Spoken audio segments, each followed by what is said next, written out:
13-14 წლის მომხმარებელი, ანუ არა იმ ტრადიციული დაუშვათ ნარკოტიკის, რომელიც გასაკისთვის არის დამახასიათებელი, უკვე საგანგაშო, ანუ რადგან ჩემთან მოვიდა, ესე იგი პოპულაციაში არის ეს ნარკოტიკი და გავრცელებულია, ხო?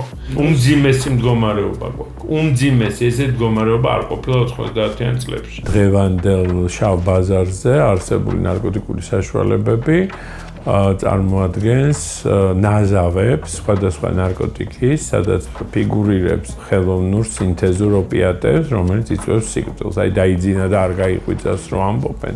ზუსტად ეს არის აი ამის მიზეზი. ეს არის ახალგაზრდები 13-დან 35 წლამდე და პლუს ამის გვყავს ძალიან ბევრი ადამიანი, რომელიც მოიხმარს აფთიაქო ნარკოტიკს. ძალიან ბევრი ადამიანი. კატასტროფული მდგომარეობა. ჩვენ ალბათ სადღაც ჯამში რო ავიღოთ, ეს არის 250,000-მდე დაზიანებული ადამიანი. თვითონ სახელმწიფო უწყობდა ხელს საფთიაქო ნარკომანიის გავრცელებას. 59 მილიონი რაოდენობის ფსიქოაქტიური ნივთიერება თანამდებობის მაღალი პირებს შემოქონდათ ქვეყანაში. და დღევანდელი ჩინოვნიკები არაფერს არ აკეთებენ, ან დღევანდელი ვინც არის ჯანდაცვის სამინისტროში, ისინი არ არიან გარეულები. ესენი ჩართულები არიან, ყველანი. ვინც დღეს არის ჯანდაცვის სამინისტროში, აი ამაში ყველაფერს. რუსული მარკეტპლეისები მუშაობს აქ, ანუ ძირითადი, ასე ვთქვათ, ეს darknet-ი არის რუსული და ყაზახური მარკეტპლეისები.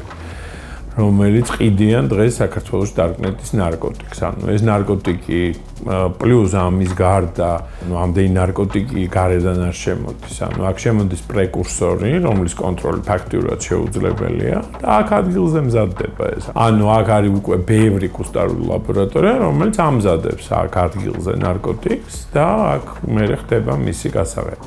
ის ძალიან ადვილად აღწევს ესეთ ტიპის საზოგადოებაში, სადაც არის უმუშევრობა, სადაც არის სიდუხჭირე, სადაც არის სოციალური პრობლემები, სადაც არის პოლიტიკური კრიზისები, იმიტომ რომ ადამიანები ცდილობენ ამას გაექცენ, მიდიან ნარკოტიკთან, ან სასმელთან, ან აზარტულ თამაშებთან და ასე შემდეგ, იმისაც რომ გამოისწორონ თავისი ფსიქიკური მდგომარეობა.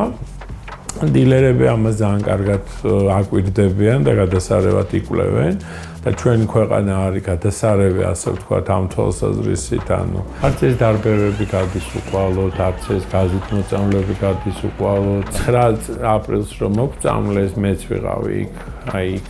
ისიც დღეს ტრავმაა ჩვენთვის, ხო? ანუ ისიც იქედან დღეს ვერ გამოვსულ ვართ ჩვენ და ძალიან ბევრი ადამიანი მყავს, რომელიც იმ პერიოდის დაზარალებულია. ჩვენ აუცილებლად მივიღებთ ბევრ პოსტტრავმულ სინდრომს, ბევრ ადამიანს, რომელიც მოიხმარს ნარკოტიკს, ალკოგოლს, ბევრს ემიგრანტს, რომელიც წავა ამ ქვეყნიდან და ასე შემდეგ და ასე შემდეგ. ძალიან ბევრ პრობლემას, რომელსაც თუ დღეს ჩვენ არ მოვერიეთ და არ დავიწყეთ ამ პრობლემების მოგვარება, ხო?